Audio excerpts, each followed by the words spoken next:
الحمد للہ رب العالمین نحمدہ ونصلی علی رسولہ الکریم اما بعد فاعوذ باللہ من الشیطان الرجیم بسم اللہ الرحمن الرحیم ان اکرمکم عند اللہ اتقاکم صدق اللہ العلی العظیم ان اللہ ملائکتہ یصلون علی النبی یا ایھا الذین آمنوا صلوا علیہ وسلموا تسلیما اللہم صلی علی سیدنا مولانا محمد وعلی آل سیدنا مولانا محمد وبارک وسلم علیہ۔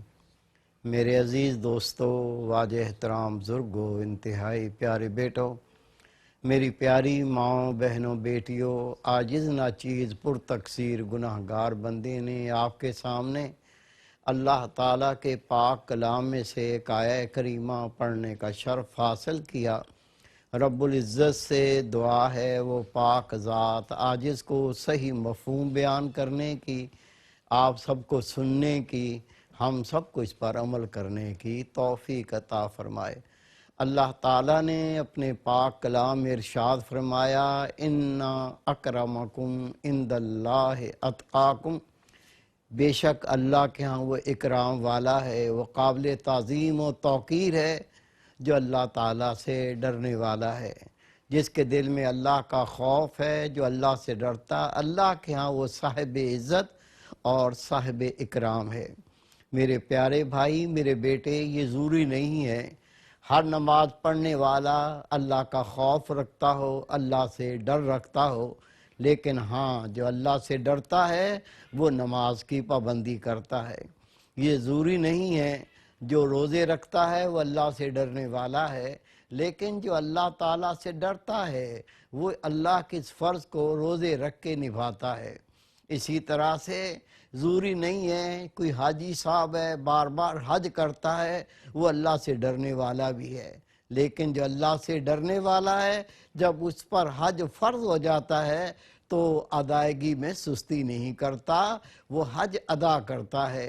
اسی لیے اسی طرح سے آپ یہ کہہ سکتے ہیں کہ زکوٰۃ ادا کرنے والا ہر شخص اللہ سے ڈرنے والا ہونا ضروری نہیں ہے، لیکن جو اللہ تعالیٰ سے ڈرتا ہے وہ اس اللہ کے فرض کو ادا کرتا ہے۔ جب صاحب نصاب ہو جاتا ہے تو وہ اللہ تعالیٰ کا اس فرض زکوٰۃ کو ادا کرنا، اس کو نبھاتا ہے، اس کو پورا کرتا ہے۔ اور پھر اللہ رب کریم کے اور بھی کئی احکامات ہیں۔ والدین کے حق کو ادا کرنا، کوئی والدین کے حق کو تو ادا کرتا ہے لیکن اور گناہوں سے، نافرمانیوں سے باز نہیں آتا، یہ بھی اللہ سے ڈرنے والا نہیں ہے۔ لیکن اللہ سے ڈرنے والا ہے تو وہ والدین کا اکرام کرے گا، احترام کرے گا، اطاعت گزار بن کے رہے گا۔ معلوم یہ چلا ایک پہلو نہیں، جن کاموں سے اللہ نے روکا ہے اس سے رک جانا، اور جس کو کرنے کا حکم دیا اس کو کرنا۔ جب بندہ مومن اس پر پورا کاربند ہو جاتا ہے تو اللہ سے ڈرنے والا بن جاتا ہے۔ یہ اللہ کا ڈر، خدا کا خوف، یہ بھی ذہن نشین کر لیں، بندہ خطا کا پتلا ہے، قدم قدم پر خطا ہو جاتی ہے، لیکن جیسے ہی خطا ہو جائے یہ بے خوف نہیں ہوتا، یہ اللہ سے توبہ کرتا ہے، یہ آنسو بہاتا ہے، اللہ کے حضور میں گڑگڑاتا ہے، پھر اس کی عزت اللہ ایسے بڑھاتا ہے کہ رسول کریم حضرت محمد مصطفیٰ حمد مجتبیٰ نور مجسم صلی اللہ علیہ وسلم کا ارشاد مبارک ہے، جہنم کی آگ کو 7 سمندر کا پانی نہیں بجھا سکتا، لیکن اللہ کے خوف سے آنسو بہانا جہنم کی آگ کو ٹھنڈا کر دیتا ہے۔ رسول کریم صلی اللہ علیہ وسلم تشریف فرمائیں، ایک شخص آیا، اس نے خدا کے رسول سے سوال کیے۔ نبی پاک صلی اللہ علیہ وسلم ممبر رسول پر تشریف فرما ہوئے اور اللہ کی حمد بیان کر کے فرمایا، مجھ سے سوال کرو جو ہو چکا اور سوال کرو جو ہونے والا ہے، میں محمد تمہیں ان کا جواب دوں گا۔ حضرت سہل بن سعد رضی اللہ تعالیٰ عنہ فرماتے ہیں ایک شخص کھڑا ہو گیا، عرض کی یا رسول اللہ صلی اللہ علیہ وسلم میں سب سے بڑا عالم بننا چاہتا ہوں۔ نبی پاک صلی اللہ علیہ وسلم نے ارشاد فرمایا تو اللہ سے ڈرتا رہے تو سب سے بڑا عالم بن جائے گا۔ ہمارے ہاں بڑا عالم کس کو کہتے ہیں؟ جو تقریر اچھی کر دیتا ہے، اشعار اچھے پڑھ دیتا ہے، منطق کے نکات بیان کر کے لوگوں کو حیران کر دیتا ہے، ہم اس کو بڑا عالم کہتے ہیں۔ لیکن رسول کریم صلی اللہ علیہ وسلم نے اس کی نفی فرما دی، ارشاد فرمایا تم میں سب سے بڑا عالم کون ہے؟ جو اللہ سے ڈرنے والا ہے۔ جب نبی پاک صلی اللہ علیہ وسلم سے سوال کیا یا رسول اللہ صلی اللہ علیہ وسلم میں سب سے بڑا عالم بننا چاہتا ہوں، تو نبی پاک نے فرمایا تو اللہ سے ڈرتا رہے تو سب سے بڑا عالم بن جائے گا۔ سائل نے دوسرا سوال کیا یا رسول اللہ صلی اللہ علیہ وسلم میں سب سے بڑا مالدار بننا چاہتا ہوں۔ آج کون شخص ہے جس کے دل میں مال کی طلب نہیں؟ چھوٹا ہو بڑا ہو، امیر ہو غریب ہو، اور حاصل ہو جائے۔ کیسے آتا ہے؟ حلال آتا ہے کہ حرام آتا ہے، اس سے کوئی غرض نہیں، لیکن مال اکٹھا ہونا چاہیے۔ اگر ہمیں بھی یہ طلب ہے، آئیے رسول پاک کے در پر اور دیکھیں کہ رسول پاک نے اس کا حل کیا ارشاد فرمایا۔ سائل نے سوال کیا یا رسول اللہ صلی اللہ علیہ وسلم میں سب سے بڑا مالدار بننا چاہتا ہوں۔ نبی کریم صلی اللہ علیہ وسلم نے ارشاد فرمایا تو قناعت اختیار کر تو سب سے بڑا مالدار بن جائے گا۔ قناعت کیا ہے؟ اللہ جو عطا کرے اسی میں تو گزر اوقات کر، اللہ کا شکر ادا کر۔ جب تو اسی پہ اللہ کا شکر ادا کرے گا، جو اللہ نے عطا کیا اسی پر قناعت کرے گا، تجھے کسی اور چیز کی طلب نہیں ہوگی، تم سے بڑا مالدار کون ہوگا؟ اور اس کے علاوہ یہ مال بھی اللہ کی نعمتوں میں ایک نعمت ہے۔ اللہ تعالیٰ کے ارشاد کے مطابق جب بندہ اللہ کسی نعمت کا شکر ادا کرتا ہے تو اللہ تعالیٰ اس نعمت میں اضافہ اور برکت عطا فرماتا ہے، اور اگر کسی نعمت پر ناشکری کرے تو دی نعمت اللہ تعالیٰ اس سے چھین لیتا ہے۔ جس کو اللہ نے مال دیا وہ قناعت کر کے اس کا شکر ادا کرتا ہے، فضول خرچی نہیں کرتا، غلط کاموں میں اس کو ضائع نہیں کرتا۔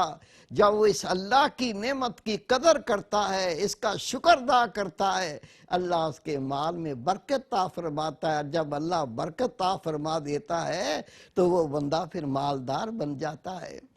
سائل نے پھر سوال کیا یا رسول اللہ صلی اللہ علیہ وسلم میرے ماں باپ قربان ہو جائیں، میں سب سے بہترین شخص بننا چاہتا ہوں۔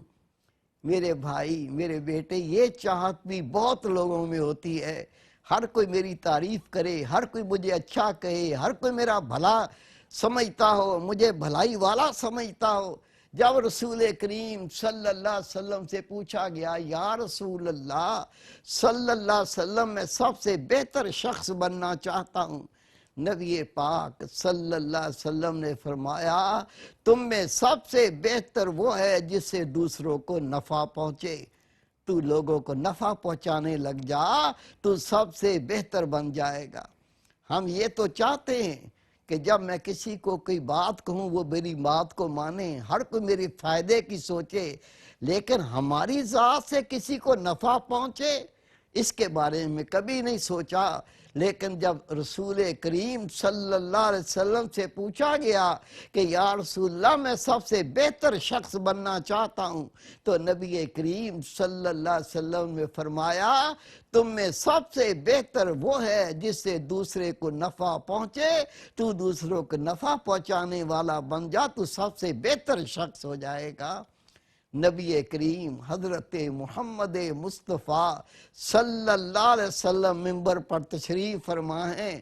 سائل نے سوال کیا یا رسول اللہ صلی اللہ علیہ وسلم میں سب سے بڑا عادل بننا چاہتا ہوں۔ نبی پاک صلی اللہ علیہ وسلم نے ارشاد فرمایا جو تو اپنے لیے پسند کرتا ہے وہ دوسروں کے لیے پسند کر، اور جو تو اپنے لیے پسند نہیں کرتا تو دوسروں کے لیے پسند نہ کر، تو سب سے بڑا عادل بن جائے گا۔ ہم چاہتے ہیں ہر کوئی ہماری عزت کرے، ہم دوسروں کی عزت نہیں کرتے۔ ہم چاہتے ہیں ہر کوئی ہمارے حق کو ادا کرے، ہم دوسروں کے حق ادا نہیں کرتے۔ ہمیں اپنے حقوق کے بارے میں پوری آگاہی ہے اور اس کو چھین لینا بھی جانتے ہیں، لیکن دوسروں کے ہم پر کیا حق ہے نہ ہمیں پتہ ہے اور نہ ہم ادا کرنا چاہتے ہیں۔ میرے پیارے بھائی، میرے بیٹے، میری پیاری بہن، میری بیٹی، شوہر کو پتہ نہیں ہے بیوی کے کیا مجھ پر حق ہے، بیوی کو پتہ نہیں ہے شوہر کے مجھ پر کیا حق ہے۔ اگر حق کا پتہ ہی نہیں ہے تو ادا کیسے کریں گے؟ اگر نبی پاک صلی اللہ علیہ وسلم سے سوال کیا جاتا ہے، یا رسول اللہ میں سب سے بڑا عادل بننا چاہتا ہوں، تو رسول کریم صلی اللہ علیہ وسلم نے فرمایا، جو تو اپنے لیے پسند کرتا ہے وہی دوسروں کے لیے پسند کر، اور جو تو اپنے لیے پسند نہیں کرتا دوسروں کے لیے بھی پسند نہ کر۔ مجھے کوئی گالی دے دے تن بدن میں آگ لگ جاتی ہے، ہمارا کوئی گریبان پکڑ لے اگلے کا گلا گھونٹ کے مارنے کو دل چاہتا ہے۔ ہم سارا دن کیا کرتے ہیں اس کے اوپر کبھی نہ سوچا۔ آؤ میرے بھائی، لوٹو نبی پاک صلی اللہ علیہ وسلم کی تعلیم کی طرف۔ خدا کی قسم سنورتے چلے جائیں گے، دنیا بھی بہتر سے بہتر ہوتی جائے گی اور آخرت بھی خوب سے خوب تر ہوتی جائے گی۔ نبی کریم صلی اللہ علیہ وسلم سے سوال کیا، یا رسول اللہ صلی اللہ علیہ وسلم میں چاہتا ہوں سب سے زیادہ قرب الہی حاصل کر لوں، اللہ کا قرب حاصل کر لوں۔ رسول کریم صلی اللہ علیہ وسلم نے ارشاد فرمایا، تو اللہ کا ذکر کثرت سے کر، تو سب سے زیادہ قرب الہی پانے والا ہو جائے گا۔ اللہ کا ذکر ہر مسئلے کا حل ہے، اللہ کی یاد تقوی پیدا کرتی ہے، اللہ کا ذکر پرہیزگار بنا دیتا ہے، اللہ کا ذکر دل میں اللہ کا خوف پیدا کر دیتا ہے، اللہ کا ذکر اللہ کی نافرمانی سے روک دیتا ہے، اللہ کا ذکر نیکی پر گامزن کر دیتا ہے۔ جہاں بات کریں گے اللہ کے ذکر کی، جب ذکر کریں گے اللہ کا ذکر، تو یہ اللہ کا ذکر بندے کو اللہ کے قرب سے نوازنے کا وسیلہ ہے۔ حدیث پاک رسول کریم صلی اللہ علیہ وسلم سے پوچھا گیا، یا رسول اللہ صلی اللہ علیہ وسلم افضل ترین عمل کیا ہے؟ نبی پاک نے فرمایا، اللہ کا ذکر جو دنیا آخرت کو سنوار دے وہ افضل ترین عمل کیوں نہ ہوگا؟ پھر اللہ کے محبوب نے فرمایا، اے میرے پیارے صحابہ کرام، میں تمہیں نہ بتاؤں ایسے عمل کے بارے میں جو اللہ کے ہاں سب سے زیادہ مقبول ہو؟ اصحابہ نے ہاتھ باندھ کر کی، یا رسول اللہ صلی اللہ علیہ وسلم ارشاد فرمائیں۔ نبی پاک صلی اللہ علیہ وسلم نے فرمایا، میں تمہیں نہ بتاؤں جو اللہ کے قریب تمہارے درجات کو بلند فرما دے؟ اصحابہ کرام حیران ہو کے عرض کرتے ہیں، یا رسول اللہ ارشاد فرمائے وہ کیا عمل ہے؟ پھر خدا کے محبوب صلی اللہ علیہ وسلم نے فرمایا، تم اللہ کے نام پر سونا چاندی خیرات کرو، وہ عمل اس سے بھی بڑا ہو۔ اب تو صحابہ کرام اور بھی حیران ہو گئے، عرض کی، یا رسول اللہ صلی اللہ علیہ وسلم وہ عمل کیا ہے؟ نبی پاک نے فرمایا، تم اللہ کے نام پر جہاد کرو، وہ عمل تو اس سے بھی فضیلت رکھتا ہے۔ اب تو صحابہ کرام کی برداشت انتہا ہو گئی، عرض کرتے ہیں، یا رسول اللہ صلی اللہ علیہ وسلم ارشاد فرمائے وہ کیا عمل ہے؟ نبی پاک صلی اللہ علیہ وسلم نے ارشاد فرمایا، تم کفار کو قتل کرو اور کفار تمہیں قتل کریں، اس سے بھی عمل بڑا ہوا ہو۔ اصحابہ کرام نے عرض کی، آقا ارشاد فرمائیں۔ نبی پاک صلی اللہ علیہ وسلم نے ارشاد فرمایا، اللہ کا ذکر، اللہ کا ذکر زبان سے بھی ہوتا ہے، اللہ کا ذکر دل سے بھی ہوتا ہے، اللہ کا ذکر اعضاء سے بھی ہوتا ہے، اور یہ بات جان لیجئے، جتنے قرآن پاک میں اللہ تعالیٰ نے عمل کرنے کا حکم دیا وہ سارے کے سارے اللہ کا ذکر ہیں، اور اگر کسی کام سے اللہ نے روک دیا تو اللہ کے ذکر سے غفلت ہے، اللہ کی یاد کو چھوڑ دینا ہے۔ اب بندے نے کیا کرنا ہے؟ جو بھی عمل کرے، جو بھی فعل کرے، اس کو کرنے سے پہلے اسے دیکھے آیا اسے کرنے کا حکم دیا گیا یا اسے روک دینے کا حکم دیا گیا۔ اگر عمل اللہ نے حکم دیا اس کو کرو، وہ اللہ کا ذکر ہو جائے گا، وہ اللہ کی یاد ہو جائے گی، اللہ کی قرب کا وسیلہ، قرب الہی کا وسیلہ بن جائے گا۔ اور اگر کوئی کام اللہ نے روک دیا، اس کو کرنے سے منع کر دیا ہے، اسی کو غفلت کہتے ہیں، اسی کو اللہ کو بھول جانا کہتے ہیں، ان اعمال کو چھوڑ دینا ہے۔ اسی لیے جب رسول کریم صلی اللہ علیہ وسلم سے پوچھا گیا، یا رسول اللہ صلی اللہ علیہ وسلم، میں سب سے زیادہ قرب الہی پانا چاہتا ہوں، تو رسول پاک نے فرمایا تم اللہ کا ذکر کثرت سے کرو، تم قرب الہی پالو گے۔ پس اپنی زندگی کا مقصد اللہ کی یاد ہونا چاہیے۔ وہ نماز کی صورت میں ہے، وہ زکوٰۃ کی صورت میں ہے، وہ قرآن پاک پڑھنے کی صورت میں ہے، وہ والدین کی اطاعت کی صورت میں ہے، یا کوئی اللہ کی نافرمانی چھوڑ دینے کی صورت میں ہے۔ یہ تمام صورتیں تیرے سامنے دن رات آئیں گی۔ اے بندہ مومن، اللہ پر ہم ایمان لائے ہیں، ہماری زندگی اللہ کے ذکر سے عبارت ہونی چاہیے، اور اس کا طریقہ یہ ہے جس کام کو اللہ تعالیٰ نے کرنے کا حکم دیا وہ کرتے چلے جائیے، جس سے اللہ نے روک دیا اس سے رک جائیے۔ جب آپ کی زندگی اس طرح گزرے گی، آپ اللہ کے ذکر میں مشغول رہنے والے، اللہ کی یاد میں مشغول رہنے والے بن جائیں گے۔ اور یہی تو ارشاد ربانی ہے، جو قرب الہی پانا چاہتا ہو، اللہ تعالیٰ کی محبت پانا چاہتا ہو، وہ اللہ کا ذکر کثرت سے کرے، تو نبی پاک فرماتے ہیں وہ سب سے زیادہ قرب الہی پا جائے گا۔ پس اللہ تعالیٰ سے دعا کریں، یا اللہ جب تیری رحمت ہوتی ہے، تیرا فضل اور کرم ہوتا ہے، تو اپنی یاد میں مشغول کر دیتا ہے، اور جب تو کسی کو نظر سے گرا دیتا ہے، جب کسی کو تو محروم کر دیتا ہے، تو وہ اللہ کے ذکر سے غافل ہو جاتا ہے۔ یا اللہ ہمارے حالوں پر رحم فرما اور ہم پر کرم فرما کہ ہم تیرے ذکر میں، تیری یاد میں زندگی کو تمام کریں، اور اسی طرح سے ہم واپس دنیا سے لوٹیں کہ تو اور تیرا رسول ہم سے راضی ہو۔ وما توفیق الا باللہ۔